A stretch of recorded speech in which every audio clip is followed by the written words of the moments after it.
Imagine a country so poor that its people lived in shacks, survived on scraps, and feared unemployment more than anything. Imagine a nation constantly on the brink of collapse, without natural resources, without global respect, and without hope. And then imagine one man stepping in with an iron will, unshakable vision, and a determination so absolute that he would bend every rule, challenge every tradition, and change the very destiny of millions. This is the story of Lee Kuan Yew, the man who built the world's richest country from almost nothing. He didn't win hearts with charm. He didn't rely on luck or favorable conditions. Every road paved, every building constructed, every law passed was the result of his vision, discipline, and relentless drive. Critics called him harsh, unyielding, even ruthless. But today, Singapore shines as a beacon of wealth, stability, and prosperity, admired by the world, a small island with a global impact. If you love your country, subscribe. If you love your mother, comment. I will summarize this section in depth, preserving ultra-strong human tone. For brevity here, I'll show a detailed excerpt. Full version is continuous when scripting. Singapore, in the early 1960s, was a city of contradictions. Strategically located at the crossroads of global trade, yet economically crippled. Culturally diverse, yet socially fragmented. Politically volatile, yet yearning for stability. The British had left, leaving behind a small port city and a population burdened with poverty, unemployment, and uncertainty. The people were desperate for jobs, housing, and opportunities, but the infrastructure was insufficient, the government inexperienced, and corruption widespread. Lee Kuan Yew, a trained lawyer with an acute understanding of politics and governance, stepped into this volatile environment with a vision few dared to imagine. He believed that wealth, order, and education were the pillars on which a nation could rise. But turning a crumbling, ethnically divided island into a modern economic powerhouse required more than policies. It required discipline, sacrifice, and an unyielding commitment to results. He introduced reforms that were shocking to many. Public housing became a priority. Strict laws were implemented to curb corruption. Education systems were overhauled. Businesses were encouraged, foreign investment attracted, and Singapore slowly transformed from a chaotic port city to a global financial hub. Lee's approach was meticulous. Every decision was calculated, every risk assessed, every opportunity maximized. Yet his journey was not without resistance.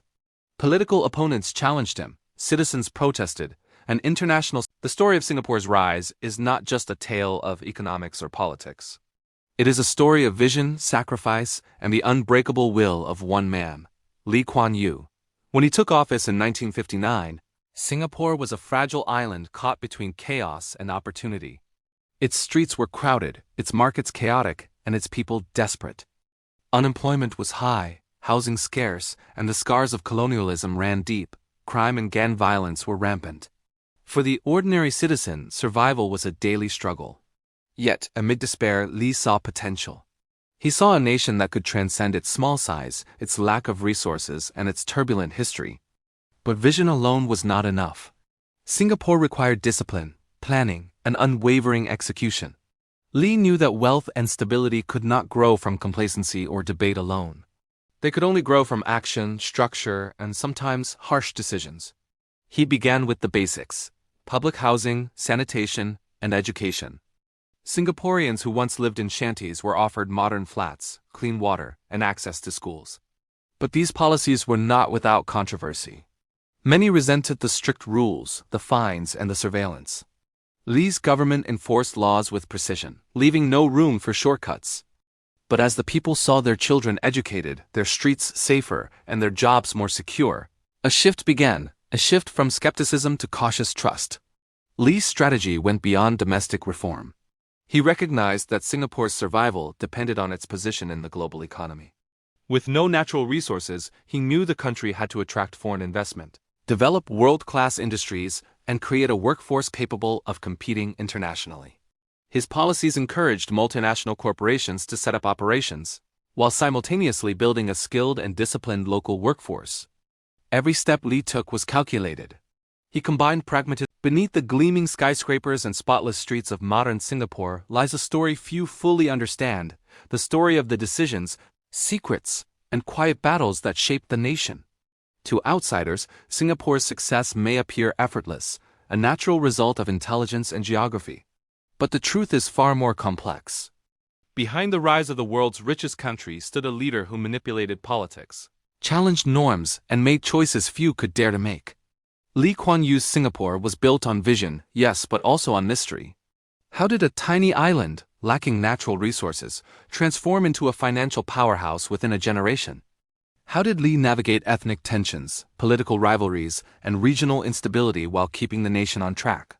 The answers lie in a combination of calculated risk, psychological insight, and unyielding control. In the early years, Singapore's political landscape was a minefield. Lee faced opposition not only from rival parties, but also from ideological extremists, labor unions, and even foreign powers who doubted the viability of his plans. He often employed strategies that were unorthodox, secretive, and sometimes controversial. Surveillance of political opponents, strict enforcement of the law, and the careful suppression of dissent were all part of his method, actions that drew criticism but ensured stability. One of the most mysterious aspects of leadership was his ability to predict and shape human behavior. He understood that people often resist change, cling to tradition, and fear the unknown. To counter this, he used a combination of incentives and pressure. Public housing policies were strict, yet they offered a tangible reward: a clean, modern home for families who complied with government regulations. Education reforms were demanding, yet they promised future success. Businesses faced regulations, yet they gained access to it. Even as Singapore began to rise, whispers of doubt and suspicion grew. Lee Kuan Yew was admired for his vision, but many wondered, at what cost did this prosperity come? The very citizens who benefited from clean streets, modern homes, and a thriving economy also lived under the shadow of strict laws, surveillance, and a government that tolerated little opposition. The question lingered: was this success built on fairness or control? Political opponents, journalists, and activists quietly questioned Lee's methods.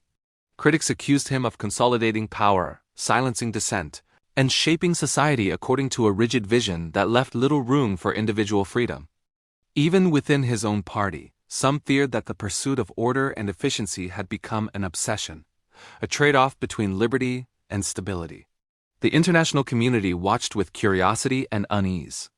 Economists praised Singapore's growth, yet human rights advocates raised concerns about the limitations imposed on citizens.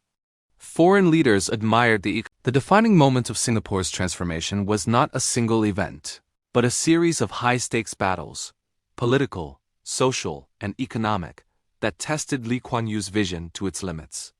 By the late 1960s and early 1970s, the island nation had survived its most perilous challenges: the separation from Malaysia, threats of regional conflict, and the lingering poverty that haunted its citizens. But the question remained: could Lee turn this fragile, divided society into a stable, wealthy, and respected nation? Every decision became a crossroads. Public housing programs expanded aggressively, transforming slums into modern estates almost overnight.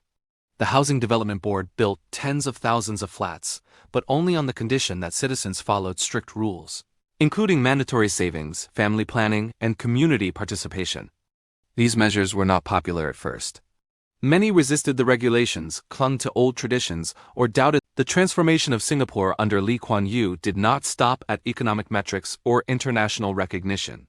It penetrated deeply into the daily lives, mindsets, and values of its citizens.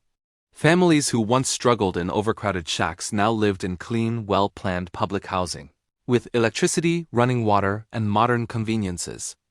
Streets that had once been dangerous at night were now safe and orderly, reflecting a society that valued discipline, civic responsibility, and collective well-being. Education became the cornerstone of social mobility. The story of Singapore is more than numbers, laws, or skyscrapers. It is a story of vision, courage, and unwavering discipline. Lee Kuan Yew showed the world that even the smallest, poorest nation can rise to unimaginable heights if its people are guided by a clear purpose, strong leadership, and relentless action. The streets, schools, and businesses of Singapore are not just symbols of wealth. They are testaments to sacrifice, planning, and the power of a singular vision brought to life. Yet this story also reminds us that greatness requires trade-offs. Freedom and convenience were measured. Personal desires were sometimes deferred, and the path was never easy. Citizens had to embrace structure, discipline, and trust in leadership. And in return, they inherited a nation capable of providing safety, opportunity,